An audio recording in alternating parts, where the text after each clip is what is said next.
Good afternoon बच्चों, कैसे हो आप सभी।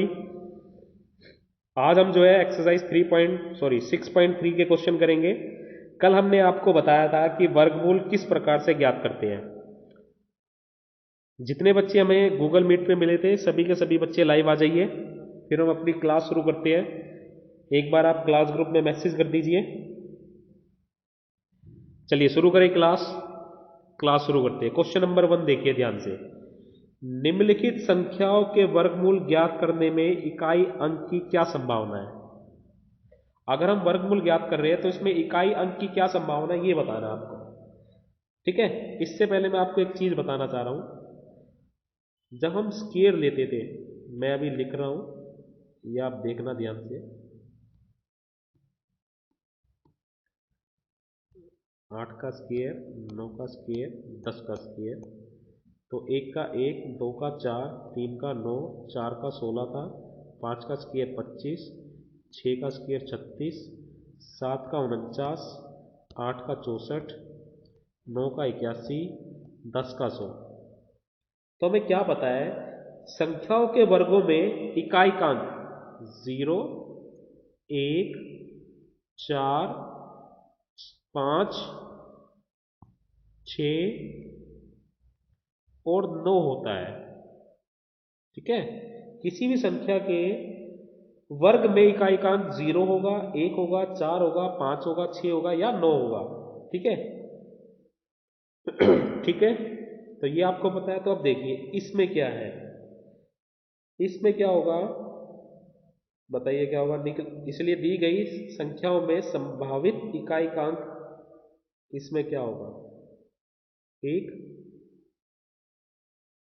ठीक है। अब देखो ये जो है 1 का वर्ग है। ठीक है। तो 1 का वर्गमूल कितना, 1। ठीक। अब देखिए 6 है, अंत में 6 आ रहा है यहाँ पे, और ये यहाँ पे भी अंत में 6 आ रहा है। तो इसके वर्गमूल में इकाई का अंक क्या होगा, कितना होगा भाई, 6। ठीक। समझ रहे हो, समझ रहे हो नहीं। देखिए मैं लिख देता हूँ, आप लिख देता हूँ फिर आपको अच्छे समझ में आ जाएगा। लिखते हैं, हम आपको लिख के सॉल्यूशन बता देते हैं।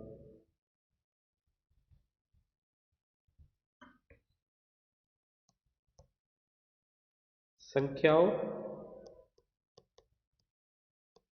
के वर्गों में इकाई का अंक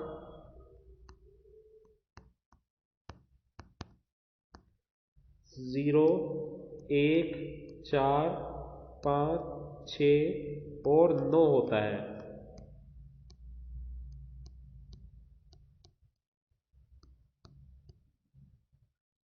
इसीलिए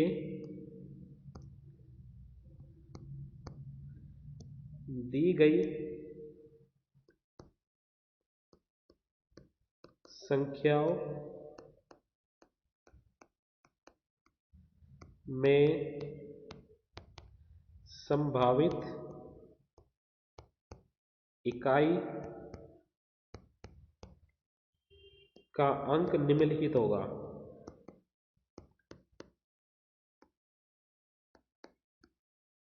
का अंक निम्नलिखित होगा। देखो पहले पार्ट में क्या होगा, पहले पार्ट में होगा 1, दूसरे पार्ट में होगा 6, तीसरे पार्ट में होगा 1 और चौथे पार्ट में होगा 5।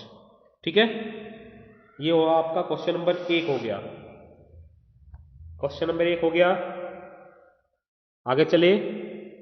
ये बेटा आप जो क्या नाम है, आप जो स्टार्टिंग में गूगल मीट पे जुड़ते हो और जब लाइव क्लास में जुड़ते हो वो संख्या बहुत अलग होती है। अभी देखिए आप शुरू में कितने जुड़े हुए थे यार, आप कितने जुड़े हुए हैं, लास्ट में जाते जाते देखना आप कितने बच्चे बचोगे। ऐसा मत कीजिए आप। दूसरा क्वेश्चन देखिए। बिना गणन किए वह संख्या बताइए जो वास्तव में पूर्ण वर्ग नहीं है। ठीक है। पूर्ण वर्ग संख्या नहीं है। देखो अभी हमने आपको बताया एक संख्या पूर्ण वर्ग कब होगी, जब उसके इकाई के अंक पे 0 होगा, 1 होगा, 4 होगा, 5 होगा, 6 होगा या 9 होगा। अगर इकाई के अंक पे किसी पे ये संख्या है, किसी भी संख्या के इकाई के अंक पर अगर ये है तो पूर्ण वर्ग संख्या होगी, अदरवाइज नहीं होगी। तो देखिए इसका आंसर हम कैसे लिखेंगे। पहले हम लिख सकते हैं ये, हम लिखेंगे हम जानते हैं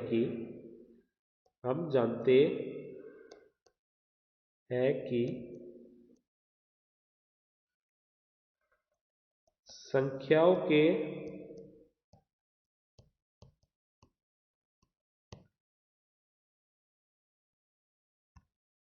वर्गों में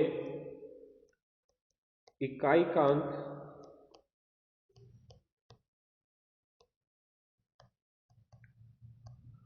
0, 1, 4, 5, 6 और 9 होता है। ठीक है, ये हम जानते हैं। अब देखिए आते हैं हम क्या कह सकते हैं। अब देखिए पहला पार्ट 153। अब बताइए क्या ये पूर्ण वर्ग है। हम कहेंगे 153 पूर्ण वर्ग नहीं है। क्यों नहीं है? 153 में इकाई का अंक 3 है, इकाई का अंक 3 है, अतः 153 एक पूर्ण वर्ग संख्या नहीं है, पूर्ण वर्ग संख्या नहीं है। समझ में आया? इस प्रकार से आपको सभी पार्ट के आंसर देने हैं। ठीक है, पहले स्टार्टिंग में आप लिख दो कि हम जानते हैं कि संख्याओं के वर्गों में इकाई का अंक 0, 1, 4, 5, 6 या 9 होता है। अब 153 में देखो इकाई का अंक 3 है, तो ये पूर्ण वर्ग संख्या नहीं होगी। दूसरा पार्ट में जब आप लिखने जाओगे तो दूसरे पार्ट में देखोगे 257 है, इसमें इकाई का अंक 7 है और इकाई के अंक पे ये सब आते हैं, तो ये भी एक पूर्ण वर्ग संख्या नहीं है। 408 देखिए, 408 में इकाई का अंक क्या है? 8, तो यह भी एक पूर्ण वर्ग संख्या नहीं है। 441 देखिए, इसमें इकाई का अंक 1 है, तो हम कह सकते हैं कि 441 एक पूर्ण वर्ग संख्या है। ठीक है, जिस प्रकार से मैंने आपको पहला पार्ट बताया है इसी प्रकार से आपको दूसरा, तीसरा और चौथा लिखना है। ठीक है, दूसरे में आप लिखोगे 257 में इकाई का अंक 7 है, अतः 257 इकाई एक पूर्ण वर्ग संख्या नहीं है। 408 में इकाई का अंक 8 है, इसलिए यह एक पूर्ण वर्ग संख्या नहीं है। और 441 में इकाई का अंक 1 है, तो यह एक पूर्ण वर्ग संख्या है। डन। आगे चले, क्वेश्चन नंबर 3 लेते हैं। क्वेश्चन नंबर 3 देखिए भाई, बार बार घटाने की विधि से 100 और 189 का वर्गमूल ज्ञात कीजिए। बार बार घटाने की विधि हमने आपको बताई थी। देखिए लिखे भाई, इसको हल करते हैं। बार बार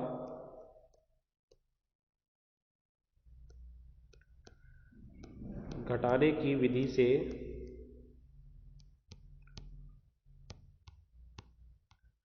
100 का वर्गमूल, 100 का निकालते हैं पहले।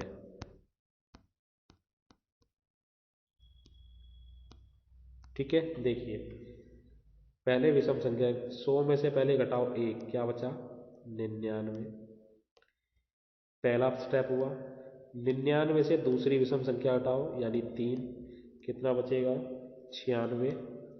96 से तीसरी विषम संख्या 5 घटाओ, कितना बचा? 91।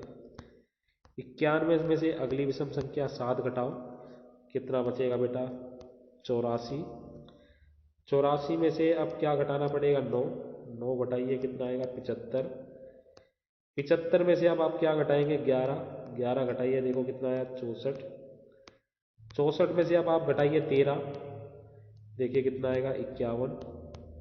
51 में से, ये गलत लिख दिया हमने, 51 में से अब आप घटाएंगे 15, तो देखो आपके पास क्या बचेगा? 36। 36 में से अब आप घटाइए 17, क्या बचा आपके पास? 19। और 19 में से अब आप क्या घटाएंगे? 19, तो क्या बचा? 0। तो देखो कितने हमने स्टेप लिए? 1, 2, 3, 4, 5, 6, 7, 8, 9, 10। ठीक है, तो 10 लिए। तो अब हम क्या लिखेंगे? संख्या 1 से क्रमागत विषम संख्याओं को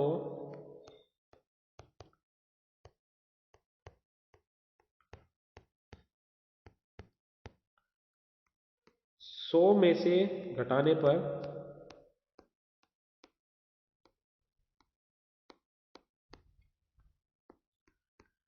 दसवां पद जीरो प्राप्त होता है। जीरो प्राप्त होता है। कौन सा पद? दसवां पद। दसवां पद, अतः हम कहेंगे कि 100 का वर्गमूल 10 है।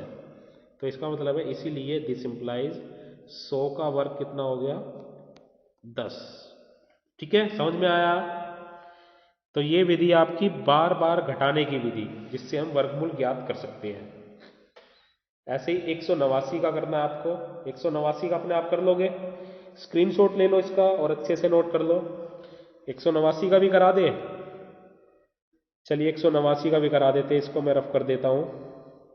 ये आप बार बार घटाने वाली विधि, ये लाइन अपने आप लिख लेना। अब मैं डायरेक्ट लिखूंगा।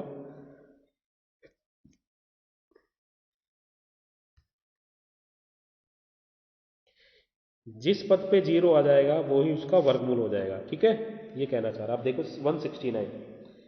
169 में से एक घटाओ, 168। 168 में से तीन घटाओ, 165।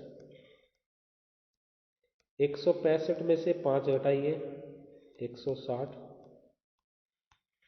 160 में से अब 9 घटाइए, सॉरी 7 घटाना पड़ेगा, अगली विषम संख्या 7 है, तो 153। 153 में से 9 घटाइए, 144। 144 में से 11 घटाइए, 133। 133 में से 13 घटाइए, 120। 120 में से 15 घटाइए, 105। 105 में से अब कितना घटाएंगे? अब 17। 105 में से आप घटाइए 17, बताइए कितना आएगा? 105 में से 17 घटा दीजिए, कितना आएगा? 88। 88 में से 19 घटा दीजिए, कितना आया? 69। 69 में से 21 घटाइए, अब देखिए कितना आएगा? 48। 48 में से 23 घटाइए, देखिए कितना आएगा? 25। 25 में से अब कितना घटाना पड़ेगा? 25, तो कितना आया? 0। तो इस पद पर 0 आ गया। देखिए कितनी बार हमने घटाया? 1 2 3 4 5 6 7 8 9 10 11 12 13। तो 13वें पद पर हमें क्या प्राप्त होता है? 0। तो हम कहेंगे 169 का वर्गमूल कितना है? 13। ये हमारा आंसर आ गया। ठीक है बेटा, ये आ गया हमारा आंसर। क्वेश्चन नंबर 4 की तरफ चलते हैं। 10 पार्ट है बेटा क्वेश्चन नंबर 4 के। क्वेश्चन नंबर 4, अभाज्य गुणनखंड विधि से निम्न संख्याओं का वर्गमूल ज्ञात कीजिए। देखिए हम आपको बता देते हैं किस प्रकार से वर्गमूल ज्ञात करना है। बताया भी था हमने कल की वीडियो में। इसके कुछ पार्ट हम करेंगे, बाकी आप अपने आप कर लेना। अभाज्य गुणनखंड विधि से करना है हमें। पहला लेते हैं, पहला ही ले लेते हैं। जैसे हमने लिया 729, इसका अभाज्य गुणन करना है। तो मैंने आपको बताया था कि इसको आप अभाज्य संख्या से भाग करोगे, 2 से, 3 से, 5 से, 7 से, इस प्रकार से भाग करते चले जाओगे। तो देखिए 2 से भाग नहीं होता है, ये होगा भाग 3 से। 3 से भाग करें, 3 दूनी 6, 1 बचा, 12 हो गया, 3 चौक 12। ठीक है, 3 तिया 9, ये बचेगा। फिर देखिए कितने से जाता है? फिर 3 से जाता है, तो 3 आ गया, 3 अट्ठा 24, 3 एकम 3। फिर 3 से जाता है, 27 3 81 होता है। फिर 3 से जाता है भैया, 9 तिया 27। फिर 3 से 3, फिर 3 से 3 एकम 3। ठीक है, तो हमने क्या पाया? 729 का अभाज्य गुणनखंड बराबर में आया। देखो 3 कितनी बार है? 1 2 3 4 5 6 बार आ रहा है। तो इसको गुणा में लिख देंगे, 3 गुणा में 3 गुणा में 3 गुणा में 3 गुणा में 3 गुणा में 3। तो अब इसके युग्म बना लो, जोड़े। तो देखो 3 3 के जोड़े बन रहे हैं, बिल्कुल बन रहे हैं। तो ये आ गया 3 की पावर 2 गुणा में 3 की पावर 2 गुणा में 3 की पावर 2। तो सबके जोड़े बन गए। जोड़ों को एक साथ रखो, गुणा करो और पूरे की पावर रखो 2। बराबर में था 729। तो अतः हमारे पास क्या आया, वर्गमूल 729 बराबर में 3 और मल्टीप्लाई करो कितना आया 27। तो 27 जो है 729 का वर्गमूल आ गया। तो इस तरह से आपको वर्गमूल ज्ञात करना है। ठीक है, इस प्रकार से आपको वर्गमूल ज्ञात करना है। ये पहला पार्ट हो गया। अब बताइए दूसरा आप अपने आप कर लेना, तीसरा पार्ट मैं बताता हूं। स्क्रीनशॉट ले लो बेटा, इसका स्क्रीनशॉट ले लीजिए, इसको मैं रफ कर देता हूं। देखिए स्क्रीनशॉट ले दिया आपने। तीसरा पार्ट बताते हैं। तीसरे पार्ट में 1 7 6 4, पीछे 2 है, सॉरी 4 है, तो 2 से भाग हो जाएगा। 2 से 2 अट्ठे 16, एक बचेगा 16 हो गया, 2 अट्ठे 16, 2 दूनी 4, फिर 2 से करो 4 4 1। अब ये 2 से नहीं जाएगा, 3 से जाएगा, तो 3 एकम 3, 3 चौक 12, 3 सत्ता 21। ठीक है, अब देखिए फिर से 3 पे जा रहा है ये, 3 चौक 12, 3 निम 27। अब देखिए 7 पे जाएगा, 7 7 जा 49, 7 एकम 7। तो ये हो गया इसका अभाज्य गुणनखंड। तो 1764 को हम अभाज्य गुणनखंड के रूप में लिख सकते हैं किस प्रकार से, 2 गुणा में 2 गुणा में 3 गुणा में 3 गुणा में 7 गुणा में 7। तो जोड़े बना लो, अब इसके जोड़े बन गए। तो 2 की पावर 2 गुणा में 3 की पावर 2 गुणा में 7 की पावर 2। इसका मतलब क्या हुआ, 2 गुणा में 3 गुणा में 7 की पावर 2। ठीक है, तो 1769। तो इसका मतलब क्या है, इस पूरे का स्क्वायर 1769 है। तो 1769 का वर्गमूल क्या हो जाएगा, 2 गुणा में 3 गुणा में 7। कितना आ गया, 2 की गुणा 3 से 6, 6 से 42। तो इसका वर्गमूल आ गया 42। ठीक है, ठीक है भाई, ठीक है। चलिए ये हो गया आपका तीसरा पार्ट। और बताइए कौन सा करें, पांचवा करा देते हैं। चलिए एक पांचवा पार्ट करा देते हैं, इसको रफ कर देता हूं मैं। ये हो गया आपका रफ। जैसे क्वेश्चन सोल्व होता है इसका स्क्रीनशॉट ले लो आप। क्वेश्चन नंबर चौथे का पांचवा पार्ट, 7 7 4 4। 2 से देखो, 2 से भाग होता है, 2 तिया 6, एक बचेगा 17 होगा, 2 अट्ठे 16, एक बचेगा ये 14 हो गया, 2 सते 14, 2 दूनी 4। ठीक है, फिर 2 से भाग हो सकता है, 2 से करो, 2 एकम 2, 2 नीम 18, 2 तिया 6, 2 छिक 12। फिर 2 से हो जाएगा, 2 से करके देखो, 2 निम 18, एक 13 हो गया, 2 अट्ठे 16। भाग करना नहीं आता आपको तो आप नहीं कर पाओगे। ठीक है, एक बचा, 2 छिक 12, 2 अट्ठे 16। फिर 2 से हो जाएगा ये 4 8 4। ठीक है, फिर 2 से हो जाएगा 2 4 2। अब देखिए फिर 2 से हो जाएगा 1 2 1। अब कितने से होगा, 11 से, 11 11 11 एकम 11। ठीक है, तो देखिए 7 7 4 4 का भाज्य गुणन क्या आया, 2 गुणा में 2 गुणा में 2 गुणा में 2। 2 देखो कितनी बार आया, 1 2 3 4 5 6, 6 बार। तो 2 को 6 बार देखो, गुणा में 11 कितनी बार आया, 2 बार। ठीक है, लिखा। तो देखो 2 के जोड़े बन रहे, जोड़े बनाते जाओ, बन गए। 2 की पावर 2, 2 की पावर 2, 2 की पावर 2 गुणा में 11 की पावर 2। तो ये क्या आया, 7744 बराबर में आया 2 गुणा में 2 गुणा में 2 गुणा में 11 का स्क्वायर। तो इसका मतलब क्या है, इस पूरे नंबर का स्क्वायर है 7744। तो 7744 का वर्गमूल होगा 2 गुणा में 2 गुणा में 2 गुणा में 11। मल्टीप्लाई कर दो, 2 दूनी 4, 4 दूनी 8, 8 को 11 से मल्टीप्लाई करो, 11 8 88। तो इसका वर्गमूल आ गया 88। सॉरी बेटा, वर्गमूल आ गया 88। तो 3 पार्ट मैंने आपको करा दिए इसके। आगे देखिए और कौन सा पार्ट कराए। आप खुद ट्राई कीजिए। एक पार्ट और करा देता हूं मैं इसको रफ कर देते हैं, फिर से स्क्रीनशॉट ले लिया होगा आपने, रफ कर देता हूं मैं। एक पार्ट और करा देते हैं, 7वां पार्ट करा देता हूं मैं। 5929। अब बताइए 5929 सबसे पहले किससे भाग होगा? 2 से होगा? नहीं होगा। 3 से होगा? नहीं होगा। 4 5 से होगा? नहीं होगा। 7 से होगा ये सीधा। 7 से करो आप, क्या आएगा? 7 8 56, 4 बचेगा, 3 बचेगा, सॉरी 32 हो गया। 7 चौक 28, 7 7 49, फिर 7 से जाएगा, 7 एकम 7, 7 दूनी 14, 7 एकम 7, 11 से, फिर 11, 11 से 1, ये तो इजी हो गया। तो 5929 इज इक्वल टू लिखा जाएगा 7 गुणा में 7 गुणा में 11 गुणा में 11। तो ये आया 7 का स्क्वायर, जोड़े बन गए 7 के और 11 के, 11 का स्क्वायर।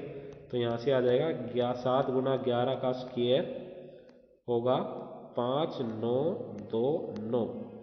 तो इसका मतलब 5929 का वर्गमूल होगा 7 गुणा में 11 यानी कि 77। ठीक है, ठीक है भाई, ये आ गया वर्गमूल। बाकी जो पार्ट है आप अपने आप कीजिए भाई उसको। 4 पार्ट मैंने बताया है, बाकी जो पार्ट बचे आप अपने आप करने की कोशिश कीजिए। जो नहीं आता वो मुझसे पूछ लेना आप, ठीक है। व्हाट्सएप पे मैसेज करके आप मुझसे पूछ लेना सर इसका कैसे आया। 5वां क्वेश्चन देखिए, निम्नलिखित संख्याओं में से प्रत्येक के लिए वह सबसे छोटी पूर्ण संख्या ज्ञात करनी है जिससे इस संख्या को गुणा करने पर यह एक पूर्ण संख्या बन जाए। इस पूर्ण वर्ग संख्या का वर्गमूल भी ज्ञात करना है। देखिए ध्यान से, बहुत इंपॉर्टेंट क्वेश्चन है, ध्यान से देखिए। पहला पार्ट ले लेते हैं हम। पहले हम क्या करते हैं, सभी का अभाज्य गुणनखंड निकालेंगे। पहले पार्ट का देखिए, इसका भी हम अभाज्य गुणनखंड निकाल लेते हैं। 2 से करा, 2 एकम 2, 2 दूनी 4, 2 छिक 12, 156 आएगा। 2 से करा 63, 63 देखो कितने पे, 3 के पाड़े पे जाएगा। 3 दूनी 6, 3 एकम 3, फिर देखो 3 से जाता है, 3 सत्ता 21, 7 एकम 7। तो अब देखो अभाज्य गुणनखंड लिखता हूँ मैं 252 का। 252 का अभाज्य गुणनखंड लिखा, 2 गुणा में 2 गुणा में 3 गुणा में 3 गुणा में 7। अब जोड़े बनाइए, 2 का जोड़ा बनता है, 3 का बनता है, 7 का जोड़ा नहीं बन रहा, ठीक है, या बन रहा है? नहीं बन रहा। तो देखो हमने कल आपको बताया था, ये पूछता है किस ऐसी छोटी संख्या से गुणा करे कि ये पूर्ण वर्ग बन जाए, या किस ऐसी छोटी संख्या से भाग करे कि पूर्ण वर्ग बन जाए। जो संख्या का युग्म नहीं बन रहा उसी से हमें गुणा करना है। तो पहले हम यहां लिखेंगे 252 के अभाज्य गुणनखंड में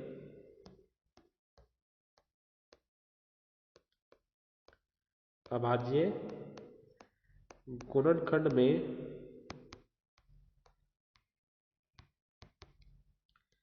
7 का युग्म नहीं है,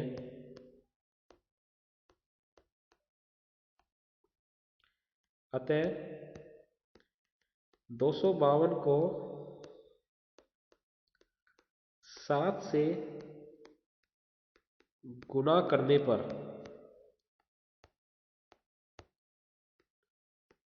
यह एक पूर्ण वर्ग संख्या बन जाएगी। पूर्ण वर्ग संख्या बन जाएगी। तो 7 से गुणा करना पड़ेगा हमें। चलिए 7 से गुणा करते हैं इस पूरे को। तो क्या आएगा यहाँ से, 252 की गुणा 7 से बराबर में 2 गुणा में 2 था ये अभाज्य गुणनखंड, 3 गुणा में 3 ये जोड़ा बन गया, और 7 पहले से था और एक और 7 से हमने गुणा करा, जोड़े बन गया। तो पूर्ण वर्ग संख्या बन गई या नहीं? तो इसको जब हमने गुणा करा तो ये हमारे पास आएगा, देखो 7 से गुणा करके देखोगे तो आप आएगा 1764। तो 1764 एक पूर्ण वर्ग संख्या है। और इसका जो वर्गमूल है देखो वो क्या आ जाएगा, 2 का जोड़ा बन रहा है, 3 का जोड़ा बन रहा है, 7 का भी जोड़ा बन रहा है। तो लास्ट में हम लिखेंगे अतः या दिस इंप्लाइज लिख लेना। 1764 का वर्गमूल आएगा, 2 का जोड़ा बन रहा था एक बार लिखा, 3 का जोड़ा बन रहा था एक बार लिखा, और 7 का जोड़ा बन रहा था एक बार लिखा। तो इनकी मल्टीप्लाई करो, 2 की गुणा 3 से 6 और 7 से 6 से 42, तो इसका वर्गमूल आ गया 42। ठीक है, समझ में आया किस प्रकार से हमें इस पांचवें क्वेश्चन को करना है। एक पार्ट और बता देता है, हम 6 है, एक और बता देता हूं, चलो जल्दी से देखो, इसको स्क्रीनशॉट ले लो, 2 पार्ट और बता देंगे।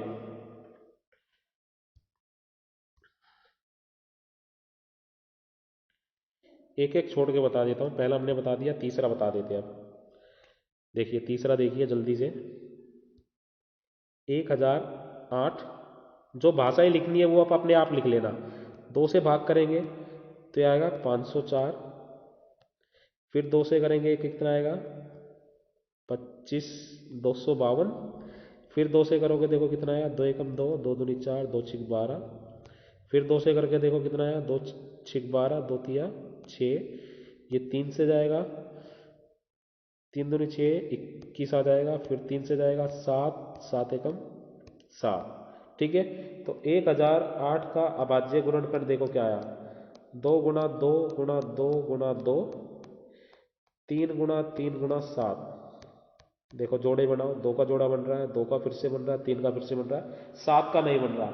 इसमें भी देखो 7 का जोड़ा नहीं बन रहा।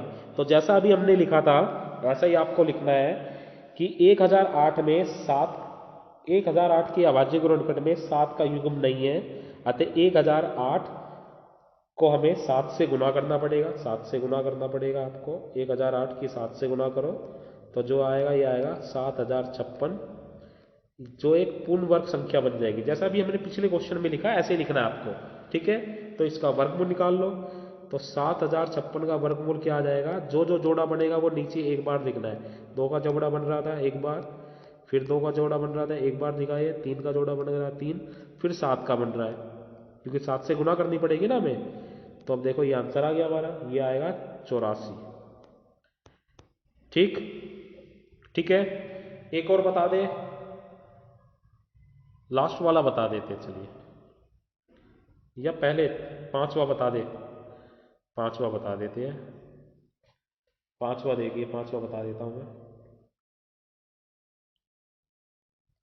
1 5 1 4 5 8, 2 से करो आप इसको, ये आएगा 729, 3 से करिए, 3 से जाएगा 243, फिर 3 से जाएगा 81, फिर 3 से जाएगा 27, फिर 3 से जाएगा 9, फिर 3 से जाएगा 3, फिर 3 से जाएगा 1।